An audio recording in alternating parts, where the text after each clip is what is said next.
تمام مشکلات اور تکالیف سے بچنے کے لیے روزانہ پڑھیں، ہر قسم کے نقصان سے حفاظت ہوگی۔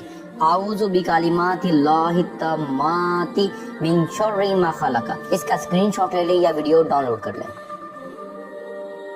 ترجمہ: میں اللہ تعالیٰ کے تمام کلمات کی پناہ میں آتا ہوں، اس کی پیدا کردہ تمام چیزوں کے شر سے۔ احادیث کی روشنی میں یہاں پر کچھ فوائد دیے گئے ہیں، تو چلیے پڑھتے ہیں۔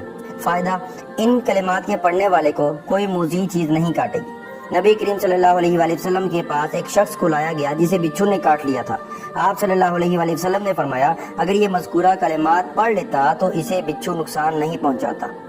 حدیث کے راوی حضرت سہیل بن صالح رضی اللہ تعالیٰ عنہ فرماتے ہیں کہ ہمارے گھر والوں نے یہ کلمات سیکھ لیے تھے اور روزانہ پڑھتے تھے۔ ایک دفعہ گھر میں کسی باندی کو بچھو نے ڈس لیا تو ان کلمات کی برکت سے اسے کوئی تکلیف تک نہیں ہوئی۔ اگر کسی جگہ اتر کر مذکورہ کلمات پڑھ لیے جائیں تو وہاں سے کوچ کرنے تک کوئی نقصان نہیں پہنچے گا۔ ہمارے چینل کو سبسکرائب کریں اور دبائیں نوٹیفیکیشن بیل کو تاکہ آپ کو اسلامک ویڈیوز ملتی رہیں اور اسی طریقے سے اسلام پھلتا پھولتا رہے۔